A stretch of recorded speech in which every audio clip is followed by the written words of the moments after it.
बिस्मिल्लाहिर्रहमानिर्रहीम। ये ईमेल नसीर ख़ान साहब पठान, इन्होंने मध्य प्रदेश से ये ईमेल भेजा है। नसीर भाई का सवाल ये है, अस्सलामु अलैकुम रहमतुल्लाह। मोहतरम जनाब, मुझे कोई वजीफ़ा बताइए जो मेरी ज़मीन वापस हो जाए। मेरे चचा ने कब्ज़ा कर लिया है, मैंने उसका कब्ज़ा छुड़ा दिया। जबकि बात यह है, लोग जानते हैं कि हमारे चचा बेईमानी कर रहे हैं, पूरा गांव जानता है। मेरे चचा को गैर ले जा रहे थे, मैंने उसको बचाया और आज वो मेरे साथ में बेईमानी कर रहे हैं। मुझे कोई वजीफ़ा बता दो तो आपकी बड़ी मेहरबानी होगी। मैं मध्य प्रदेश से हूँ, MP से। नसीर ख़ान साहब, देखो, इस तरीक़े के जो मुआमलात के मसले होते हैं, इसकी पूरी तरह से लिखा पढ़ी होना चाहिए।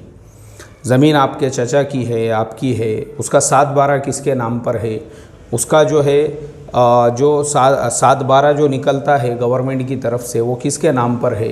तो ये सारी चीज़ें उसके अंदर देखी जाती है। ये अब वजीफ़े से आप मुझे बताइए, ज़मीन अगर आपके चचा की ही है लीगली, जो उनको उनके वालिद यानी आपके दादा की तरफ से हिस्से में मिली हुई है, और आप बोलेंगे वजीफ़ा पढ़ के मैं दूसरे की ज़मीन अपने कब्ज़े में ले लूँ, तो हम आपको कैसे वजीफ़ा बता सकते हैं। और अगर आपकी ख़ुद की है और चचा ने कब्ज़ा किया है तो उसका लीगल तरीक़ा है, उसके लिए कोई बहुत ज़्यादा आपको परेशान होने की ज़रूरत नहीं है। अगर 7/12 आपके नाम पर है, ज़मीन आपके नाम पर है, उसके सारे पेपर्स और डॉक्यूमेंट्स आपके नाम पर है, तो आप उसकी कानूनी लड़ाई लड़ सकते हैं और इंशाअल्लाह आपका जो हक़ है वो बिल्कुल आपको मिलकर रहेगा। कोई भी दुनिया में जुल्म और जबर करके जो चीज़ आपकी अपनी है उस पर कब्ज़ा नहीं कर सकता है। कोई इस तरीक़े से कर रहा है तो फिर आप दोनों के दरमियान का मुआमला क्लियर नहीं हुआ है, जिसलिए ये मसले पैदा हुए।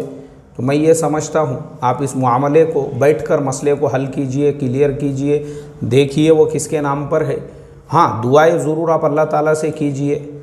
रोज़ाना जो है हर फ़र्ज़ नमाज के बाद में ला इलाहा इल्ला अंता सुब्हानका इन्नी कुन्तु मिनज़ ज़ालिमीन ये 10-10 मरतबा पढ़िए, तो इंशाअल्लाह अल्लाह की ज़ात से उम्मीद है अल्लाह ताला आपके लिए कुछ ना कुछ रास्ता ज़रूर निकालेंगे। अल्लाह हम तमाम को अमल की तौफ़ीक़ अता फ़रमाए। अस्सलामु अलैकुम व रहमतुल्लाहि व बरकातुहू।